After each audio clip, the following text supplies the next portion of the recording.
أعوذ بالله من الشيطان الرجيم. بسم الله الرحمن الرحيم.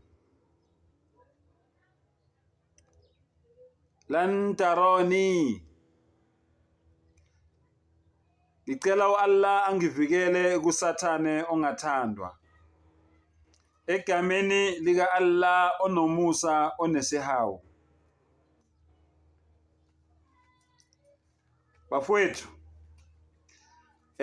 iQuran ibeka straight, Allah uyibeka straight kuQuran. Akaloke ijikeleza le ndaba. Uma ngabe uMoses tshela uAllah ethi ngifuna ukukubona, uAllah uthi lan taroni, awukwazi ukungibona, ngeke ukhona ukungibona. Akekho ongangibona aphile. Mawuvula futhi kuGenesis 33 iyayifakazela lento le eshiwo yiQuran. Genesis 33 iverse u20 ithi, wathi awunakubona ubuso bami ngokuba akukho umuntu ongangibona aphile. Quran, Bible ziyavumelana. Straightforward. Akekho ongabona umdali aphile. Lalela ke mKristu. Ulalelisise. Emva kwalokho ngidinga impendulo kumaKristu namaNazaretha nawo wonke umuntu ofunda iBhayibheli. Izwi lithini? Akekho ongangibona aphile. Lalela ke. Same book, Exodus 33, mawehla nayo manje usuthi 21.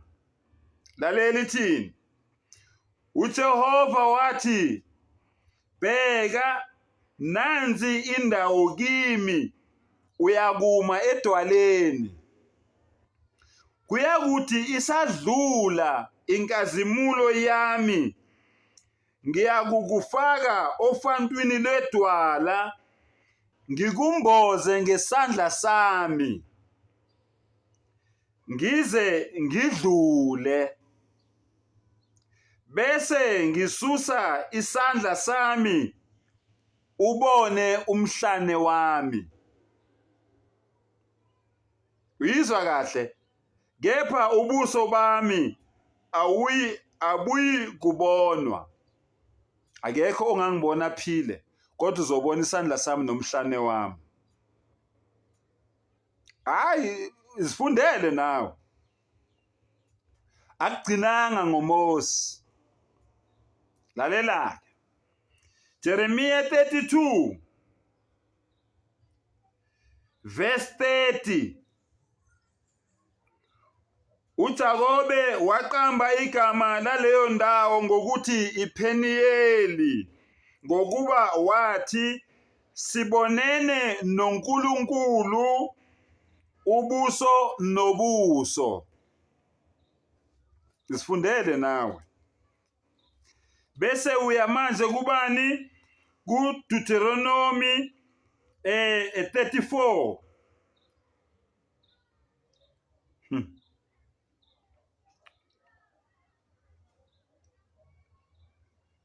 Deuteronomy 34.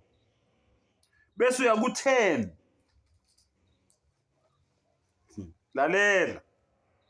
Akuvelanga ngasemuva kwaIsrayeli umprofeti onjengoMose, owazana noJehova ubuso nobuso. Utheni? Ngizokubonisa umhlane wami nesandla sami kuphela. Angeke ukhona ukubuso bami ngoba ngeke ukhona ukuphila. Yayizwa lethini? Ithi akekho wakwaIsrayeli owavela ofana noMose wenzane, owazana noNkulunkulu ubuso nobuso.